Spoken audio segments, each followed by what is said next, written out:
Oh, hello. Welcome once again to Stuff and Things, where I like to talk about stuff and occasionally even things. I'm your good friend Bradley, and today is a very pleasant Sunday Stuff and Things. And on this pleasant Sunday Stuff and Things, we have many stuffs and things to talk about, including upcoming videos, things that you can look forward to on Stuff and Things and Stuff and Things Plays. I want to talk a little bit about, I don't know how to couch this or how to describe this exactly, but it's iconic, timeless pieces of style. I don't want to say fashion because I don't even like the word fashion and I don't like the connotations, but things within your wardrobe, and I'm mostly talking about men because I am a man and I don't typically wear women's clothing, but like iconic pieces of clothing, shoes, outerwear, things like that, that are timeless, things that I've really enjoyed. We're going to get into this. Iconic, timeless style, I guess we'll call it. We're going to have a quick little update on the gerbils because people keep asking me about them. They want to see what's going on with those little weirdos. And then, of course, your questions, comments, and feedback in hashtag askstuffandthings. So let's get into it. All right, upcoming videos, things that you can look forward to on Stuff and Things and Stuff and Things Plays. First of all, I just recorded a first impressions video of this. And I know it's not going to show up in camera because the font is a shiny metallic gold against a black background, and I don't think you can see that at all. But this is Seattle Pipe Club Hogshead, part of their signature series. This is an interesting one. Just did the first impressions video, as I mentioned. It is a very impressive looking plug. I should probably show you this. Can you see that in the tin there? That is a big old plug of tea. I was actually able to use my Bark River ultralight bushcrafter to cut that plug. Worked rather well for that, actually. But this is just a really interesting straight Virginia plug. It is made of orange and red Virginias that have been aged for, as according to Seattle Pipe Club, over 10 years. And it was not at all what I was expecting. First of all, just in the aroma as soon as I opened the tin. And then when I first lit it up, I was just a little nonplussed by what was going on in this blend. I don't want to give away too much because I think this is an interesting one for you guys to watch. This will be the Wednesday video this week, the first impressions for Seattle Pipe Club Hogshead of their signature series. Kind of threw me for a loop. So check out those first impressions or that first impressions video this Wednesday. Of course, we have our Elden Ring series continuing every Monday, Wednesday, and Friday for the foreseeable future on Stuff and Things Plays. The game just keeps getting better. I keep thinking, this can't get any better. The environments can't get any cooler or crazier or more beautiful. The bosses can't get any more complex or weird or creepy. But the game just keeps topping itself, and it is amazing. So please check out that series, like I said, every Monday, Wednesday, and Friday on Stuff and Things Plays. And then, God, there are so many other things. I've started writing out a whole list of videos that I want to do for the channels, and it is extensive, and I think we'll get to a lot of those things in the future, and maybe I'll talk about some of those things coming up pretty soon, but stay tuned. There's a lot going on Stuff and Things and Stuff and Things Plays. Okay, so this next subject, this next topic, iconic, timeless style, is something that I started thinking about because as I was thinking of videos, things that I wanted to do on the channel, I was thinking about some of the reviews I've done in the past. Like I did a review of my Alden indie boots, beautiful men's lace-up boots. I've done reviews on, wallets and knives and things, and usually if it's an article of clothing, it's something that to me is timeless, something that you could wear in any era and it wouldn't look out of place. That's typically the kind of clothing I go for, the kind of look I go for. And it's funny because we were just talking about the whole am I a hipster thing on the last Sunday Stuff and Things. And I guess in some ways you could say I'm a hipster because I do like clothing a lot. I like to wear clothing that fits me. I like shoes, I like coats. I don't think I'm super vain and weird about it. I'm also not rich enough to purchase all the things that I might purchase to wear if I had more money. But I do like clothes, and I would normally spend a little bit more on something that I think is going to last and that I think is, like I said, kind of timeless and iconic. Anyway, so I was thinking about that, and I was thinking of different things that I had that I would like to do a review on. And it put me in mind of an idea for a series that I think could be fun, which would basically be, now this is something I'm still workshopping here, this isn't for sure the title or anything, but just like iconic/timeless men's style. I don't want to say fashion because fashion has a connotation to me of like, I don't know, women wearing yoga pants in the early 2000s or something. Like that was fashionable at the time. I don't like fashion. I like style. Like, what is your style? You don't have to wear what everyone else is wearing, but if you have your own sort of individual look, your own attitude that you're conveying, that can tell people a lot about you. And you don't have to have any attitude or look that you're conveying if you just don't care about that at all, I guess. But if you do like clothing, it's best not to chase fashion because you're never going to be, you know, maybe for like a 2-month period, you might be current, but then, you know, as things change, as fashion changes, you're going to look out of place. So it's better to go for things that are timeless, in my opinion, things that are sort of iconic, universal, just really great pieces. So there are things like, I have a Barracuda Harrington jacket. You may have seen people like Steve McQueen wearing it. I don't wear it because Steve McQueen wore it. I guess I got into Harrington jackets when I was sort of into the mod thing in my late teens.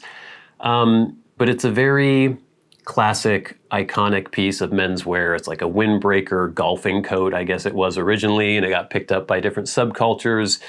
And it's still made today. It's basically exactly the same as it was made in the 50s and the 60s. And to me, it's a very timeless, very classic piece of men's fashion or of men's style. And I was thinking of doing a review of that as one of these iconic, timeless pieces. I think my Alden Indie boots are sort of a timeless, classic, iconic piece of style, something that a man could wear. And maybe I would do a new version of that video, the review of those Alden boots, and have a whole series of things that I consider timeless, classic men's style.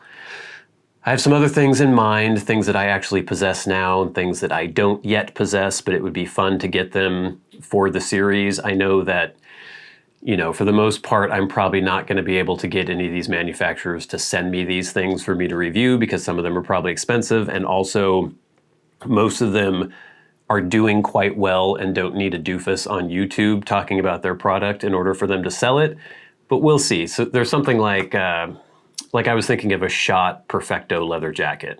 If you think of the quintessential biker jacket as worn by Marlon Brando in The Wild One, worn by the Ramones, worn by countless other people, it's that Shot Perfecto leather jacket. That is the biker jacket. When you think of a biker jacket, it is the apotheosis of the biker jacket.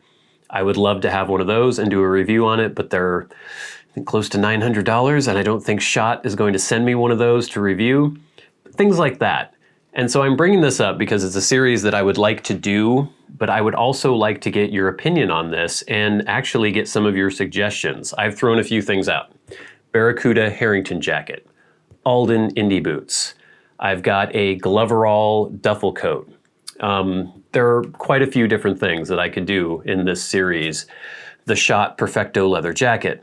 Are there things that you can think of? And I'm thinking mostly as far as clothing, shoes, maybe sunglasses, like I have, you know, the classic Ray-Ban Wayfarer sunglasses. I have Ray-Ban Aviator sunglasses. Things that are timeless, that are not confined to one, you know, brief moment in fashion. Things that you could wear throughout like a 40-year period, a 4-decade sweep, and nobody would be able to point out like, aha, you're from this time. Because if you're wearing really low-waisted, flared, tight pants, people are like, oh, well, that's 2001. Things that you couldn't pigeonhole somebody into a very obvious look, like if you look like you walked out of 1987 because of what you're wearing, or 1978 because of what you were wearing. things like that. So if you guys have any suggestions for things that you would like me to review on the channel that you think would fit into this series, iconic, timeless men's style, let me know in the comments section below. And let me know what you think of the idea for this series, because I think it could be really cool. Thank you.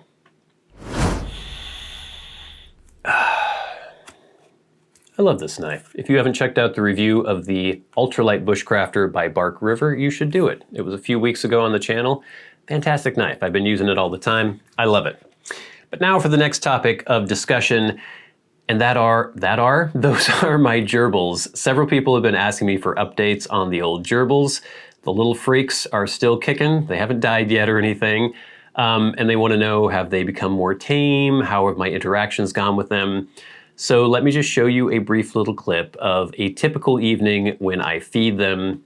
Every evening after dinner, I clean up their wheel, I clean out their little litter box thing, I put fresh water in, fresh food if they need it, usually feed them every 2 days, and then give them a little treat. And after I've done all the cleaning, that's when I put my hand in there and I give them a treat. I call them to their supper. So here's a little glimpse of that. Come on up.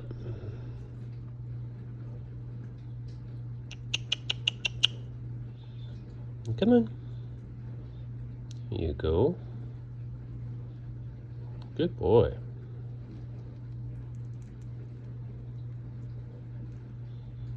Good boy. Come on, buddy. Come get your food, boy. Come on. It's okay. It's just my arm. Don't worry about it. There you go.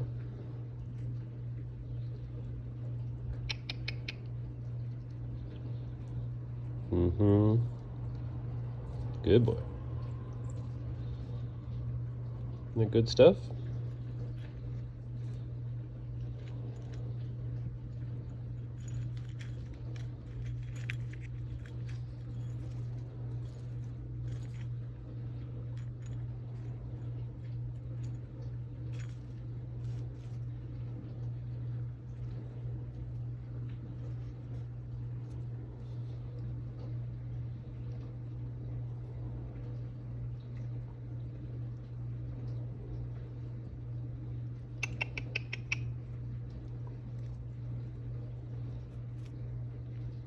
Good boy.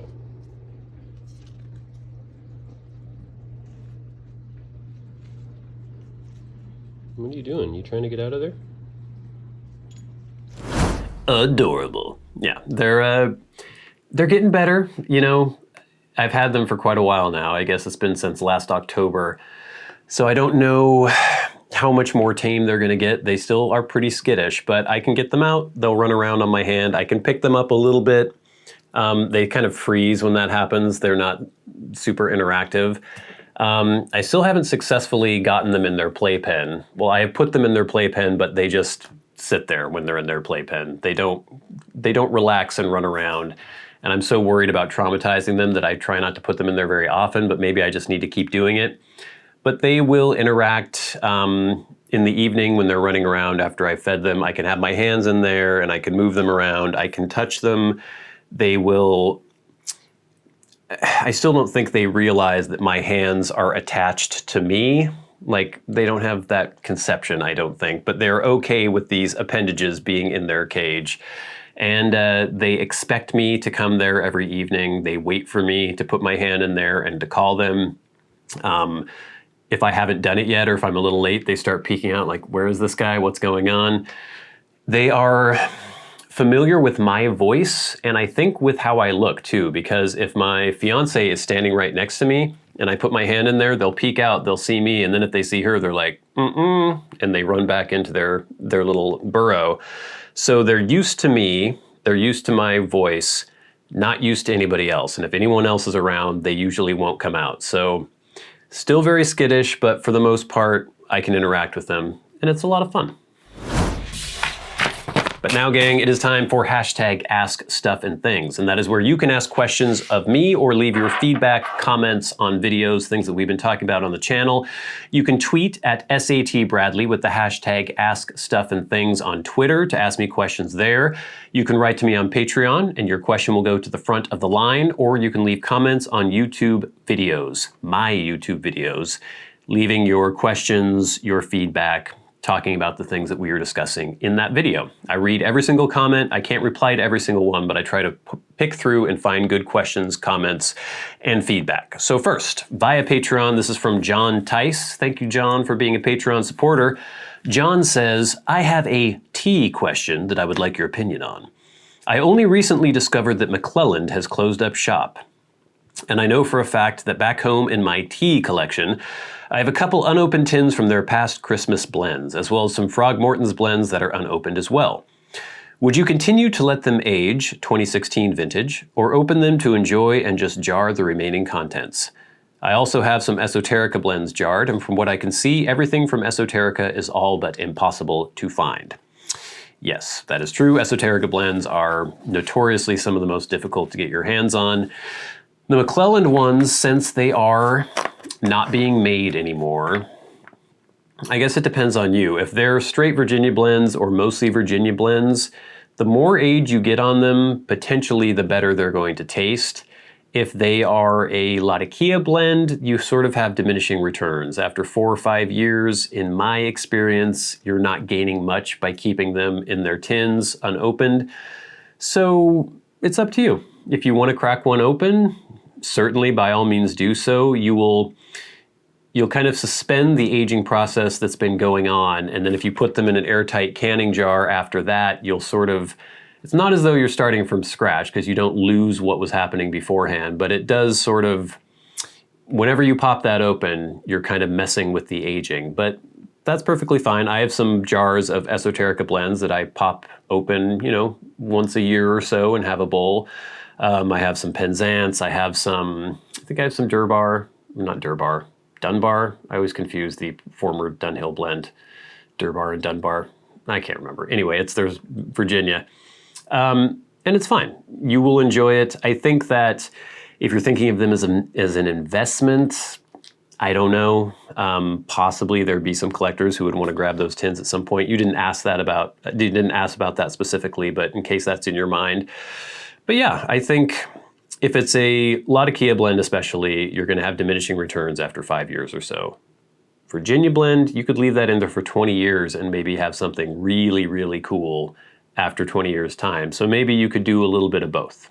Thanks for the question. Next, via YouTube, we have a question from Braden Jones. Just recently got a pipe from my brother. It was a gift from my twin to him on his first deployment overseas. Interesting. It dropped out of some of his personal belongings and he said I can keep it. I've been researching different blends of pipe tea and I was wondering if you had any suggestions.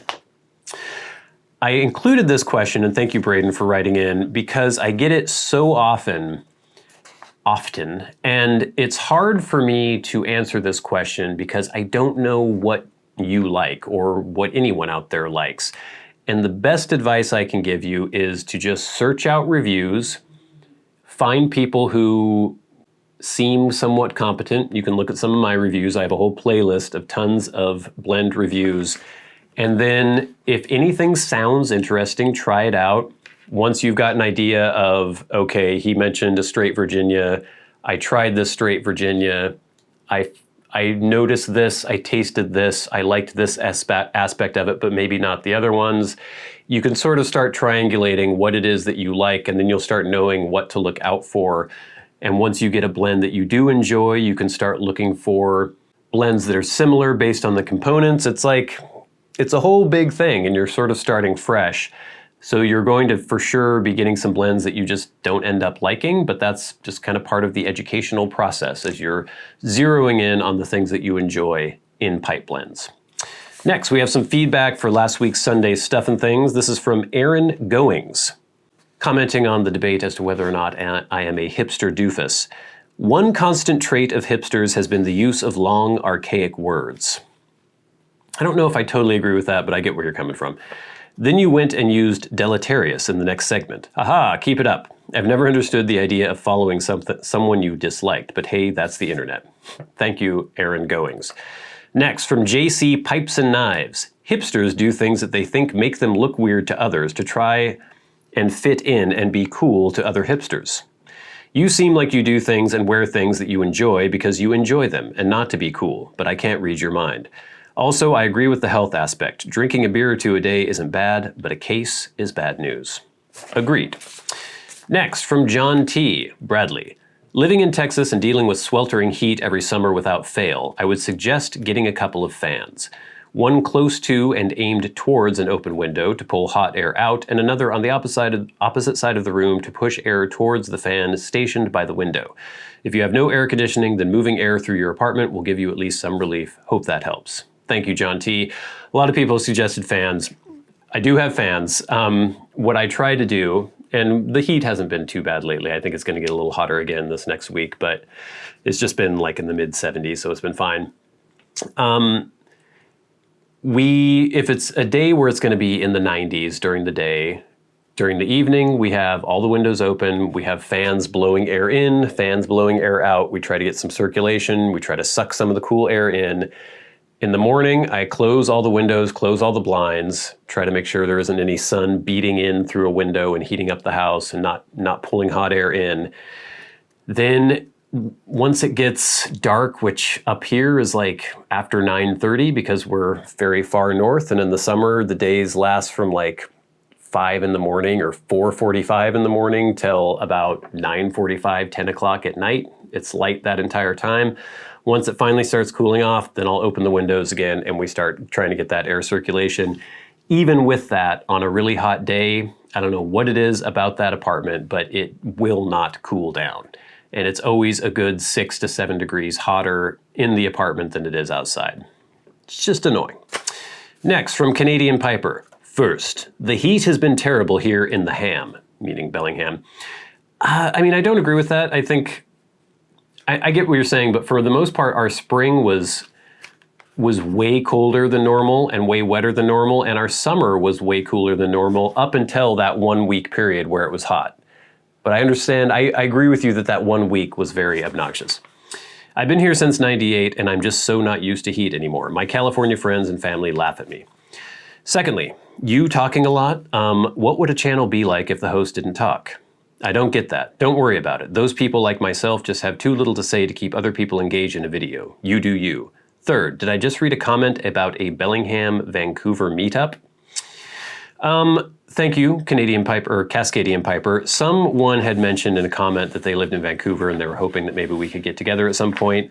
And I mentioned maybe sometime in the future that's something we could do, but I would want it to be the kind of thing where, you know, it was a larger get together where a lot of people from the region could get together, and it's something I'm open to, but I just don't know how logistically I would make it work, but stay tuned in case that is something I decide to do.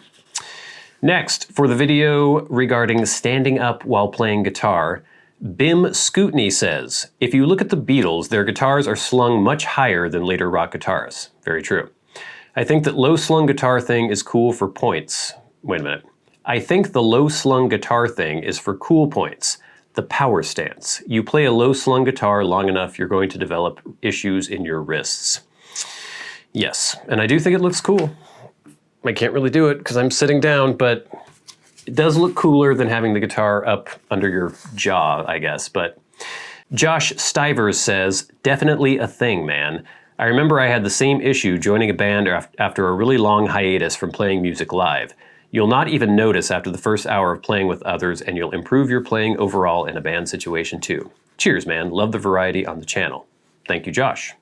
Next, from Chad Curtis. I started getting shooting wrist pain from guitar many years ago, and as a self-taught player wondered why. Bad posture. I agree completely, especially when you practice sitting. The angle is much different than a low-strapped guitar. It's choked up higher to your fret arm position. Another thing to consider is not having the neck at 90-degree angle to your body. Think classical guitar posture, 45-degree angle, yes. When classical guitar, they usually have the neck up here and they're sort of playing down here. You can't really see this.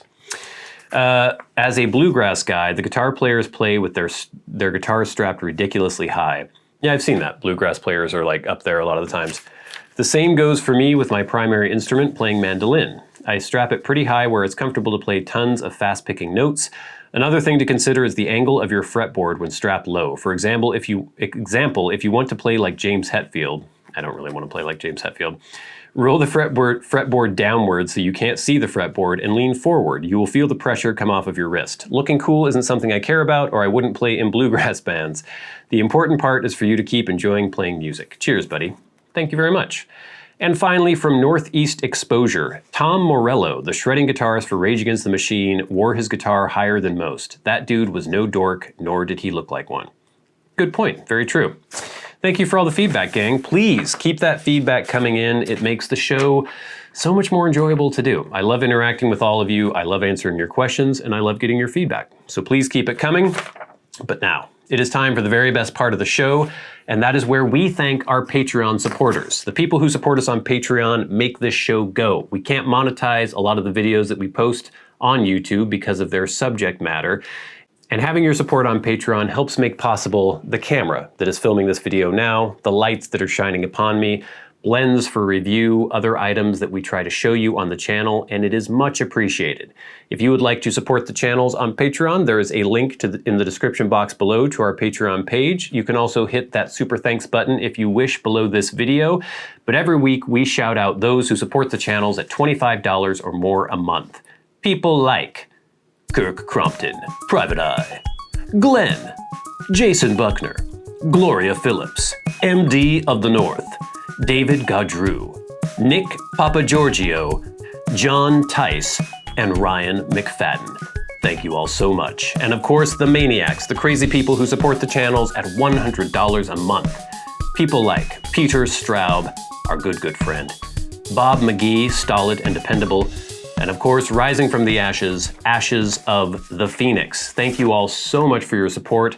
Thank you all so much for watching, subscribing, sharing, hitting the like button, leaving your comments and your feedback. Please stay tuned for the first impressions video of Seattle Pipe Club Hogshead. Very weird one. Kind of threw me off a little bit. And of course, every Monday, Wednesday, and Friday, the Stuff and Things Plays series for Elden Ring continues. But until next time, until we meet again, I've been your good friend Bradley. You've been the audience. This has been Stuff and Things on a very pleasant Sunday Stuff and Things. I'll see you later.